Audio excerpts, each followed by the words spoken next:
안녕하세요. 결혼한 지 올해로 4년 차인 30대 주부입니다. 제가 이렇게 사연을 쓰게 된 건 염치 없는 빈대 같은 신우 때문이에요. 남편과는 지인의 소개로 만났습니다.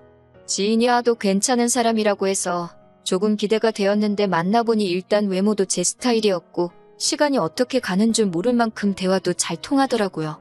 특히 남편이 먼저 적극적으로 나와준 덕분에 굳이 제 속마음을 드러내지 않고도 몇 번 더 남편을 만날 기회가 있었지요. 그리고 그럴 때마다 저에게 잘 보이기 위해 노력하는 남편의 모습이 마음에 들었어요. 저희는 그렇게 소개팅을 하고 한 달도 되지 않아서 연인이 되었습니다. 서로 다른 환경에서 자란 남녀가 만났으니 아예 다툼이 없을 수는 없었지요. 저희 역시 총 2년 반을 만났는데 그 기간 동안 어느 다른 연인들처럼 별것도 아닌 일에 토라지고 서운해하고 그런 적도 있었고요. 하지만 결국엔 서로가 아니면 안 된다 생각했고 부부의 영까지 맺게 되었습니다. 이때만 하더라도 저와 남편 두 사람 인생에 다른 어떤 문제가 생길 거라고는 상상도 못했네요. 남편에겐 위로 4살이 많은 신우가 있어요. 시집도 제법 일찍 가서 10살 난 딸아이를 키우고 있지요. 신우는 전업주부이고 신우 남편은 학원에서 영어를 가르친다는데 스타 강사 뭐 그런 건 아니라서 벌이가 아주 넉넉지는 않다고 들었습니다. 그래도 결혼할 때 개혼이기도 했고 당시만 하더라도 어머님 아버님 형편이 저희 할 때보단 나아서 이것저것 많이 챙겨주셨대요.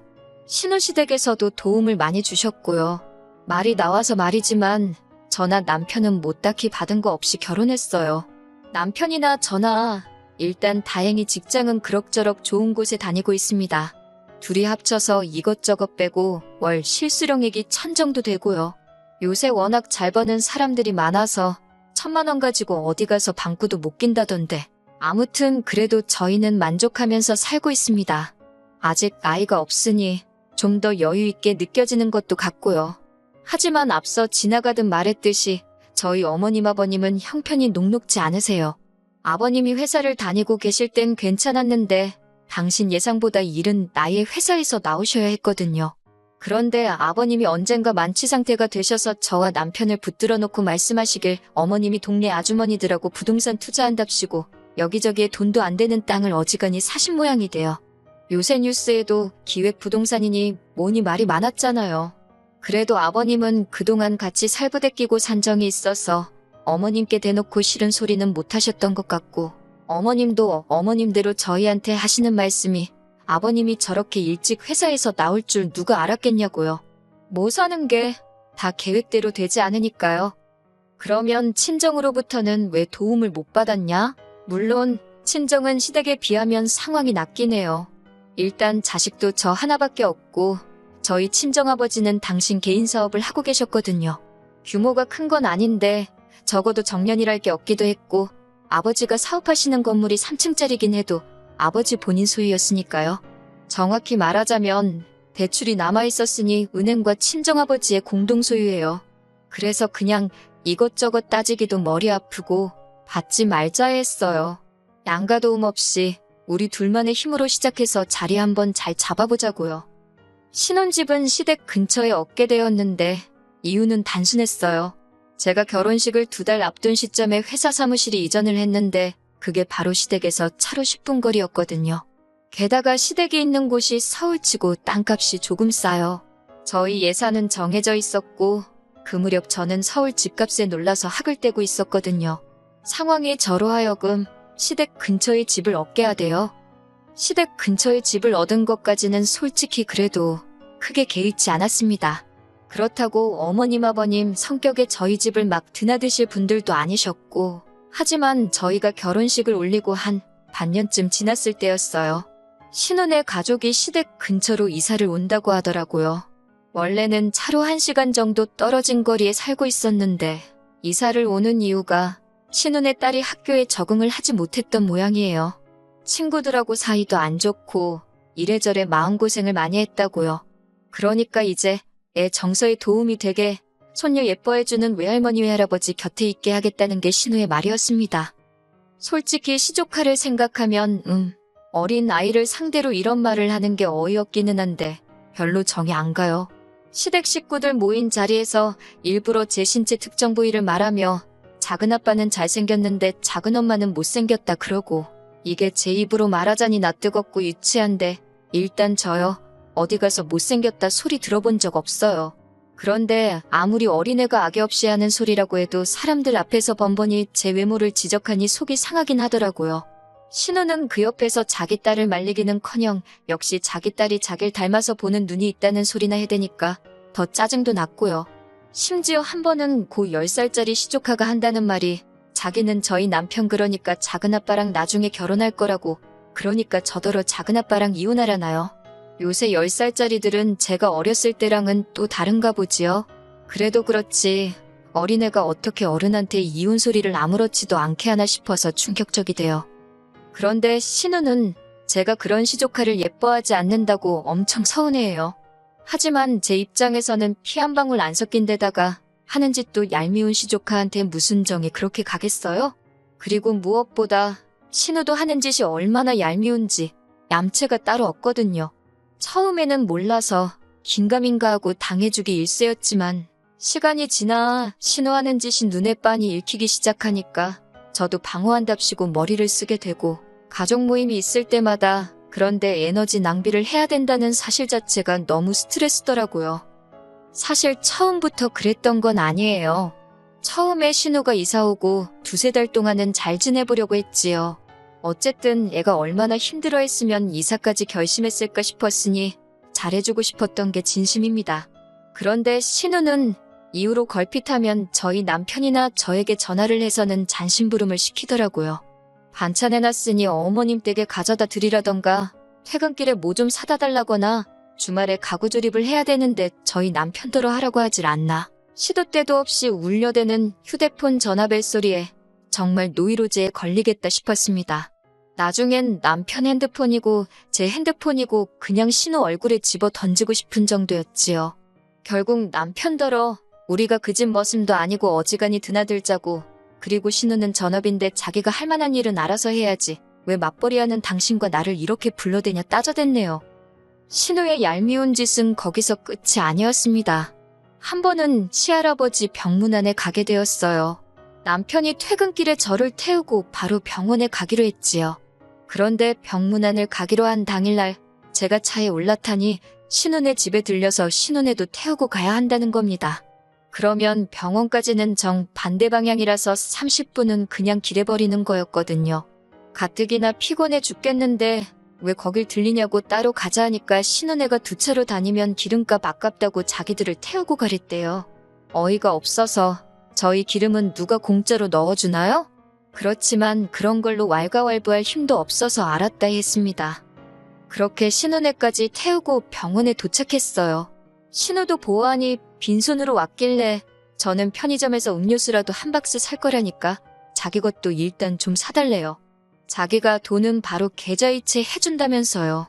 그래서 2박스를 샀는데 신우가 계좌이체 해주는 걸 그새 잊었는지 돈을 안 보내대요. 결국 제가 신우에게 한 번 더 상기시켜줬습니다. 음료수 값으로 얼마 보내달라고요. 그러자 한다는 말이 자기 핸드폰이 갑자기 작동이 잘 안 된대나. 어이가 없어서 솔직히 그러면 신우 남편도 같이 있었으니까 신우 남편이 해주면 되잖아요? 그런데 거기는 먼 산만 보고 있더라고요. 솔직히 그 돈 못 받는다고 저 먹고 사는데 지장 있는 건 아닙니다. 하지만 그런 일은 이후로도 계속 이어졌어요.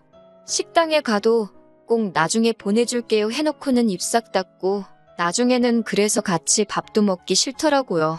어머님 생신을 같이 챙기자는 걸 됐다고 그랬습니다. 저희는 저희대로 모시고 가서 식사도 하고 할 테니 형님도 형님이 알아서 모시고 가라 했지요.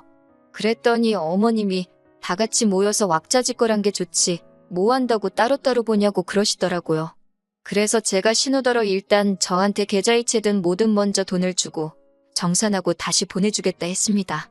그러자 그제서야 자기네는 여력이 안 돼서 저희가 모시고 가려는 데는 조금 어려울 것 같다면서 저희끼리 다녀오라나요. 그러다 완전히 제가 폭발하게 된 게 작년 연말이었어요. 남편하고 둘이서 제주도 여행을 계획하고 있었는데 어떻게 그 이야기가 신우 귀에도 들어간 모양이더라고요. 신우가 그 제주도 여행을 같이 가잡니다. 저희는 이미 펜션이며 자동차 렌트까지 다 마친 상황이었거든요. 같이 가는 게 내키지는 않았지만 남편이 그 집도 애 때문에 올 한 해 고생하지 않았냐고 같이 가면 좋겠다는 식으로 이야기를 하더라고요. 당연히 남편의 그런 오지랖이 마음에 안 들었지요. 그렇지만 또 같은 여자로서 괜한 동정심이 발동해가지고는 알겠다 했습니다. 그리고는 신우한테 전화를 했어요. 펜션이야 업그레이드 하면 되니까 추가 비용이 얼만큼 발생한다 말해줬고요. 렌트하는 자동차도 추가금 내고 사이즈를 키워야 할 것 같다고요. 그랬더니 신우가 그놈의 버릇을 못 버리고 또 저더러 먼저 결제를 하랍니다. 결제하는 김에 자기들 비행기 표도 해달래요. 자기가 여행 끝나는 날 한 번에 정산해주겠다나요? 황당하고 어이없고 제가 도대체 그러는 이유가 뭐냐고 단도직입적으로 물었습니다. 신우더러 돈이 없어서 그러는 거냐고요.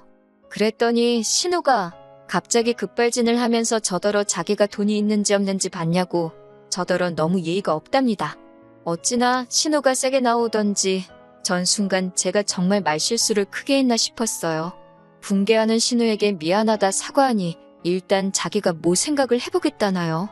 전화를 끊고 나서야 생각해보고 말고 할 게 뭐가 있나 그냥 안 가면 되지 싶었는데 그렇다고 바로 다시 걸어서 그냥 같이 가지 말자 하면 뒤끝이 써 보일 것 같고 그래서 신우가 연락 줄 때까지 기다렸어요. 어차피 적어도 저랑 남편 여행 계획은 다 끝났으니까 같이 못 가게 되더라도 저희가 손해볼 건 없었거든요. 그런데 이틀 뒤 신우한테 전화가 와서는 한다는 말이 저희한테 섭섭하답니다. 그거 펜션 뭐하러 사이즈를 키우냐면서 자기네는 거실에서 자도 된다고 그래요. 자동차도 남자 둘이 앞자리에 앉고 뒤에는 여자들끼리 앉고 시족하는 신우랑 저랑 돌아가면서 무릎에 앉히면 되지 않겠냐면서 저더러 한다는 소리가 기어이 자기한테 얼마라도 돈을 뜯어내야겠냐는 거예요. 진짜 속사정 모르는 사람이 들으면 제가 무슨 신우한테 삥이나 뜯는 사람으로 보이겠다 싶대요. 저도 그때는 화도 나고 짜증이 나서 이럴 거면 같이 안 간다고 했어요. 제가 뭐하러 그 불편을 겪어가면서 형님네랑 여행을 가느냐고 형님네는 알아서 가시라고 저는 그냥 계획했던 대로 남편이랑 둘이 가겠다 했지요. 그랬더니 그때부터 아주 신우가 사람을 집요하게 괴롭히더라고요. 일단 어머님께 전화를 걸어서 뭐라고 했는지 어머님께서 남편에게 전화를 걸어 네 마누라 입단속 좀 하라 그랬답니다. 그까짓 거 돈 몇 푼 좀 번다고 유세 부리는 거 아니라고 했다나요. 모르는 사람한테 적선도 하는 세상인데 그거 어렵게 사는 신우한테 돈 몇 푼 쓰는 게 아까워서 그러냐고. 제가 남편더러 그 소리를 듣고 당신은 가만히 있었냐 그러니까 어머님이 너무 화가 많이 나셔서 자기는 그냥 듣고만 있었다는데 그 소리를 들으니 남편도 꼴도 보기 싫더라고요. 하지만 이내 남편이 자기가 잘못했다면서 다음에 어머님께 앞으로 말씀 조심하시라고 이야기하겠다며 사과를 하대요. 어머님의 불호령이 떨어졌지만 그렇다고 제가 신우한테 다시 전화를 해서 뭐 사과라도 하고 여행 같이 가자고 어르고 달랠 일이 뭐가 있었겠어요. 아무 일도 없었던 것처럼 신우에게 연락하지 않고 저는 평소와 다름없는 하루하루를 보내며 여행 가는 날만 기다리고 있었지요. 그런데 여행을 3일인가 앞두고 신우한테 연락이 왔어요. 뭐라냐면 시조카만이라도 데려가 달랍니다. 시조카가 제주도를 한 번도 못 가봤다면서 데리고 가달래요. 저도 너무 기가 빨려서 돈은 어쩔 거냐고 물었습니다. 가타부타 설명하기도 싫었고 가서 그 싸가지 없는 시조카에 수발될 생각을 하니 벌써부터 짜증이 났지만 어머님한테 싫은 소리 듣는 것도 그에 못지않게 스트레스라 그냥 돈 얘기부터 했어요. 그랬더니 신우가 한숨을 푹 내쉬더니 애가 먹으면 얼마나 먹고 자리를 차지하면 얼마나 차지하느냐고 저한테 너무 인색하답니다. 어이가 없어서 애 비행기 티켓은 안 사냐고 애는 뭐 걸어서 제주도 갈 거냐고 따졌어요. 그랬더니 신우도 아차 싶었는지 멈칫하더니 그건 저희더러 내달랍니다. 애한테 주는 크리스마스 선물이다 생각하고요. 솔직히 제주도 가는 거 그거 얼마 하지 않아요. 제가 평소에 신우랑 사이가 좋고 시조카도 예뻐했으면 왜 못 데려가겠어요. 당연히 데려가고 비행기표도 사주고도 남지요. 그런데 평소에 제가 신우한테 당한 게 있고 얼마나 힘이 들었는데 제가 그렇다고 돈을 쌓아놓고 사는 사람도 아니고 막말로 돈을 마늘밭에 묻어도 묻어놓지 그렇게 쓰기는 싫더라고요. 그래서 그렇게는 안 되겠다 했습니다. 그리고는 신우더러 윗사람이면 윗사람답게 행동하시라고 너무 염치가 없는 거 아니냐고 한마디 했네요. 남사스럽고 창피하지도 않냐 하니까 신우가 저더러 너나 똑바로 살랍니다. 남들은 조카라고 하면 퍼주기 바쁘고 시어머니랑 신우 알기를 하늘같이 안다는데 저더러 싸가지가 있네 없네. 그때부터는 뭐 솔직히 논리 같은 건 없었고 신우가 그냥 어떻게든 저를 끌어내리려고 억지만 써서 상대해줄 가치도 못 느끼겠더라고요. 그래서 그냥 마음대로 떠드세요 하고 전화 끊어버렸어요. 그랬더니 남편이 퇴근하고 얼마 지나지 않았을 때였는데 신우가 저희 집으로 쫓아왔더라고요. 남편을 보더니 너 마침 집에 있었냐며 제 험담을 늘어놓기 시작했습니다. 아주 돈에 환장한 X라면서 신우 알기를 뭘로 아는 X네 뭐네. 수준 없고 원색적인 비난의 일색이었지요. 그러자 남편이 저는 솔직히 이번에도 등신마냥 가만히 듣고만 있고 그러면 이혼하려고 했어요. 그런데 남편이 그런 신우를 향해 자기 얼굴에 똥칠 좀 제발 그만하라고 소리를 지르더라고요.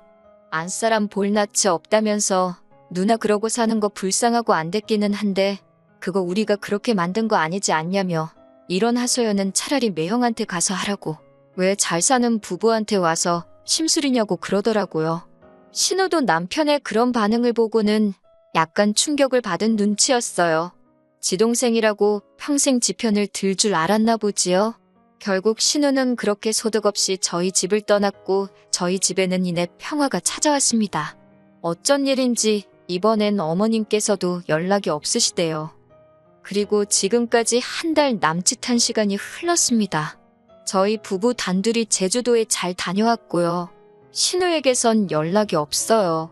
남편더러 신우가 연락도 없고 조용한데 혹시 신경 쓰이냐고 넌지시 떠보니 그게 무슨 말이냐며 자기는 요새 속이 다 후련하답니다. 그동안 누나라서 거절도 못하고 이리저리 끌려다니느라 자기도 짜증났다면서 그때 매형한테도 한마디 했어야 하는데 못한 게 억울할 지경이라고요. 그리고 지금은 뭐 저희 둘이 잘 지내고 있어요. 앞으로도 신우한테 연락은 없었으면 좋겠지만 남편과는 어쨌든 피를 나눈 남매인데 그럴 수는 없겠지요. 언젠가 다시 마주